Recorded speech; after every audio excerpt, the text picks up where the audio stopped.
Hey, good afternoon, everybody. A little Sunday edition video today. I'm really going to try to stick back to my Monday through Friday thing because we all know that we got stuff going on the weekends and everything, and just things going on every day. I do want to try to keep in everybody's ideas and their mindsets and stuff, try to help everybody keep pacing forward. One of the many questions that I get asked is, when I'm feeling down and feeling depressed, what's something that I can do to move forward and power forward? And one of the things that kind of helped me through a lot of what I was going through is writing down my goals and setting everything that really gets me going forward.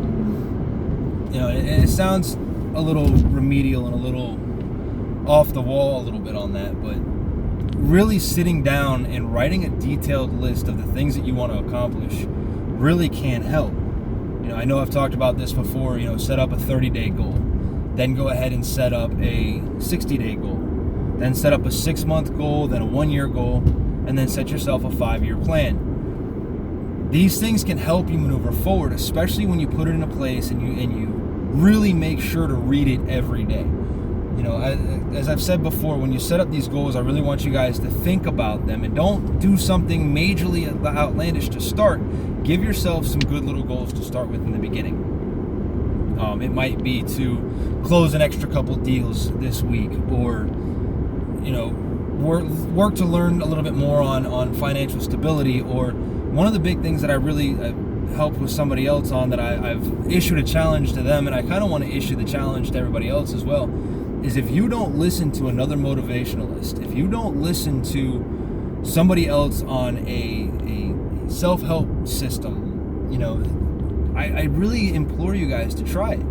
I listen to people like Tony Robbins, Bob Proctor, Grant Cardone, Gary Vee, Eric Thomas, a lot of those guys. I listen to them, and I might not listen to them every day, but I do try to put in the time to actually listen to them, because it does help reset your mindset.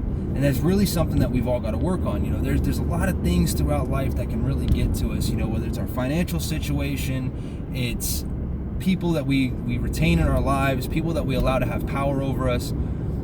They can really affect your mentality. And another thing too is the music we listen to. I know you're probably thinking, what are you talking about?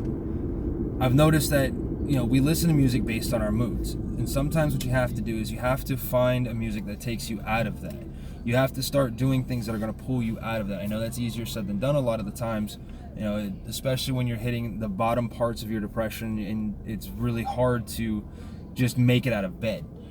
But you've really got to focus that energy on, okay, I have to get up. I have people who need me. I have to take the next step forward, because most importantly, I need me. One of the biggest things that I try to tell you guys is that without you, there is no you. You have to be the biggest player on your team. You have to be your biggest support system sometimes. I've always said, find yourself a good mentor, get yourself into a group of positive people, because positivity breeds more positivity. When you start keeping yourself surrounded by the negatives and surrounded by a lot of the stuff that brings you down, you're going to stay in that low. You've really got to work forward to pull yourself around those people that are going to bring you out of that low, that are going to pull you outside of your comfort zone and really help you focus on recreating your own self-image, because our own self-image is a lot of times what brings us down. It's what puts us back in that negative run. Work on that. Self-esteem is the number one killer in anything that we do. We all have this image that we have built in our own brains of who we are because we've lived our life experiences. You have to remember that everybody else has a different version of us.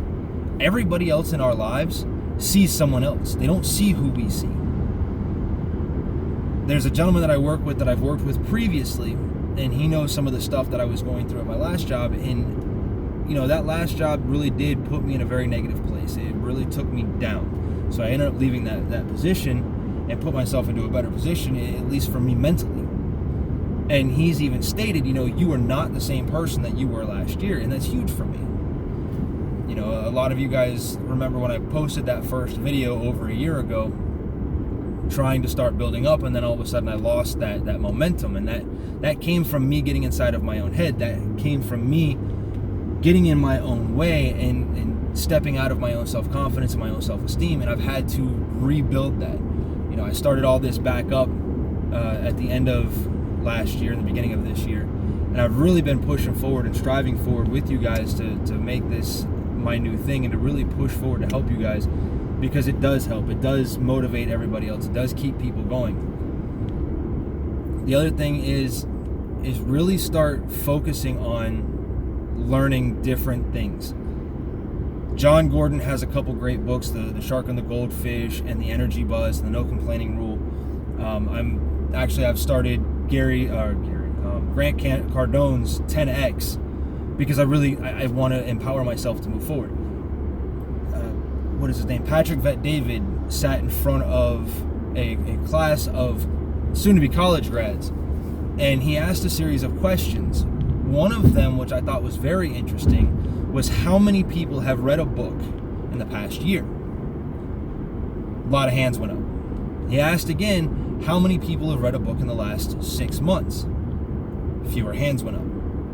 Then he said, who has read a book this past month? Only a couple hands stayed up in the air. And he said, what makes it any different that you're going to get your diploma and think that you're going to walk out of here and not have to continue your education? I don't care if you went to college or not. Some of my friends aren't even high school graduates. Some of the people that I work with that are most successful in the field never graduated high school, but they all learn that they still need to learn. They all know that. So they're continuing. They're picking up these books. They're studying. They're taking the seminars. They're learning every day. And that's something that I really try to push on you guys, is to make sure that you're learning something new every day.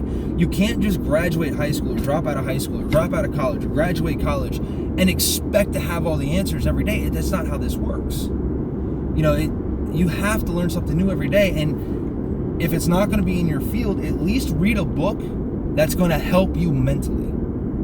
You know, a lot of us read for pleasure. You know, I'm one of them. I've got a huge library at home. I love to read. But I also, in my library, not only do I have those fantasy novels that I love to read, I also have my self-helps. I have my ones that are going to, you know, my success help books, my self-help books, my, you know, Rich Dad, Poor Dad, Think and Grow Rich. Those books that are going to help me learn to grow better. They're the ones that have really sparked my interest in wanting to pursue what I'm doing now with the Motivational Motorist and my book and my vlogs and all this other stuff, because I've always felt like I was designed to talk to people.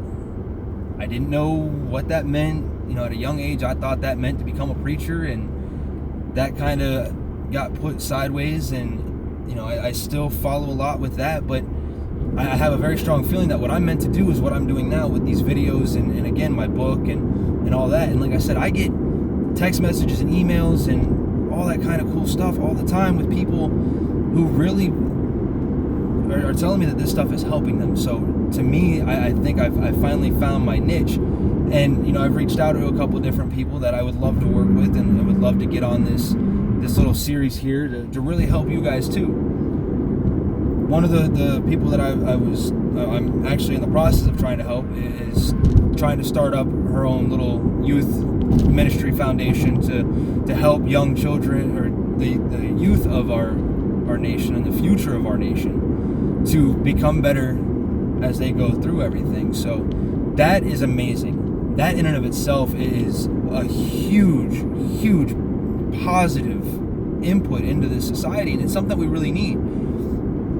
Just because you don't feel like you have something that you can offer here or there, really just keep your ears and your eyes open, because there's something that you may be really good at that's just going to fall into your lap sometimes. You know, and I'm not saying that always happens. It doesn't. You know, even with this, it didn't really fall into my lap. It's just something that I've been building on and I've been growing on, and everything is going to be a work in progress. But really, again, guys, like I've always told you guys, take time to make sure that your physical and your mental health are solid. You know, as soon as you start building up your physical health, your mental health will follow, and vice versa. You know, you start building up that mental health, your physical health will start coming up. You know, I felt a little under the weather the other day, but other than that, I haven't been sick except for food poisoning once in almost 3.5 years, because I've really kept my mindset on, I refuse to get sick. I maintain to stay physically and mentally tough, And I'm gonna do that, and I'm gonna push through regardless to help everybody. Like I said the other day, I was so just, everything just kind of grouped up on me. I don't know if I was sick or if I was just exhausted. I don't know what it was, but it finally got to me. And for one time, like I said, other than food poisoning, 3.5 years to feel under the weather, that's huge. It's really been my mindset to not be there. And that's really what it comes down to. I was listening to a sermon today, and one of the things that really hit me hard was he was talking about focus. It's all about your focus. He was talking about a young man that he used to know that it was pointed out to him that he cleared his throat after every other word that he said. And he's like, honestly, I didn't even think anything about it until it was pointed out to me. Then that's all I heard. And that's really what this is about. And that's really what you've got to do, is you've got to maintain your focus. Focus on, I want my positive lifestyle. I want to be better. And maintain that and keep that as part of your daily. And as soon as you start adjusting that to be your focus, you're going to start realizing that you're going to start doing the little things that are going to build that successful run for you. They're going to bring you out of your negative. They're going to push you back into a better positive. And it's really going to help you fulfill what's going on. And that's the other big thing too. Like I said, positivity breeds positivity. So guys, again, continue pushing through what you're doing. You're worth so much more than you give yourself credit for. And I know it's hard. It's easier to say this and harder to do, but get out of your own way. You are your biggest critic, your worst critic, and your biggest obstacle. I'm going to cut it here, guys. Y'all have a wonderful 4th of July. I will be talking to you guys throughout the week, but again, like, share, subscribe, and you guys are amazing. Continue moving forward.